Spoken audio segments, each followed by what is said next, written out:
as a fellow millennial, I mean, you and other people that we have interviewed here on this show. You guys represent a completely new, fresh wave of leadership, and I just want to know, as a millennial and as part of that movement, what does that mean to you, and how do you want to see our generation kind of take up the mantle and start to take our country back to where we were?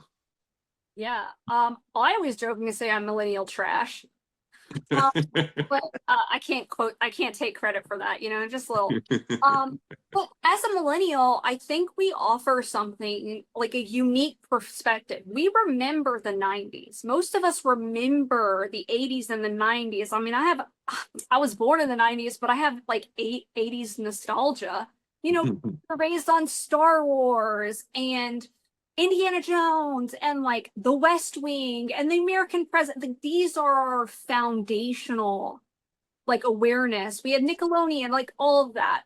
Yeah. And so like as a millennial running for office, I never saw myself in this position. It was never my dream to be president. I was always political, but it was never like this political side of myself really didn't take hold until watching my country really just be the beginnings of, the Trump administration and watching how he just swooped in and took over an entire party. And, as a millennial, I was like, no, no, no. Like, we've all seen this movie.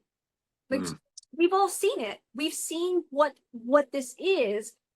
Why isn't anyone saying, no, no, we've seen it, we're good? The Jurassic Park quote where Jeff Goldblum says, everyone was too busy with like, can we? They never asked, should we? And this is where I'm at as a millennial, as I'm watching all these things take precedent. And I'm like, no, no, we've got to bring back some of that nostalgia, but like with getting rid of the systematic oppression that is plaguing our country. And I think, I'm doing that. And also as a candidate, I look different. And I think that we're groundbreaking in that way.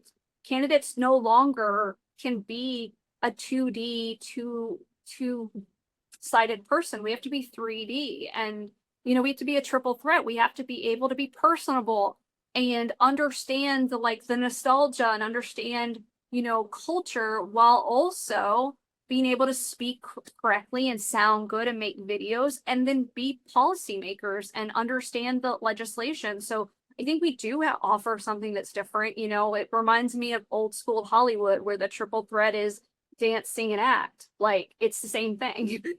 Mm-hmm. Yeah, I can definitely see that. And I think, also millennials, Seth, you've talked about before living through like the recession of 2008 and the collapse of the housing market. And, a lot of you coming into the workplace, into the Yep. workforce during that time, I think has been really, really sort of pivotal in informing your worldview. Mhm.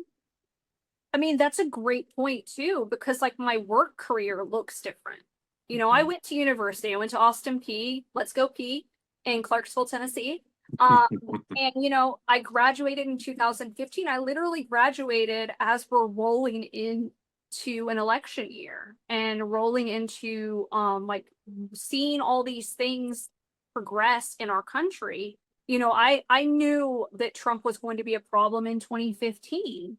But I went into a workforce with a degree thinking I was going to get a decent job, and it just wasn't that. So I have been working in customer service. I mean, I've been working since I had baby teeth, but like, as I go into you got the degree, I did it in 4 years, did it in 1 year less than the national average, all these things to be proud of. And I walk into a workforce that isn't prepared for me, that had spent 4 years telling me to get a real job as I'm working as a barista, my full time, going to school full time. This is probably where the crazy schedule things were learned. Right.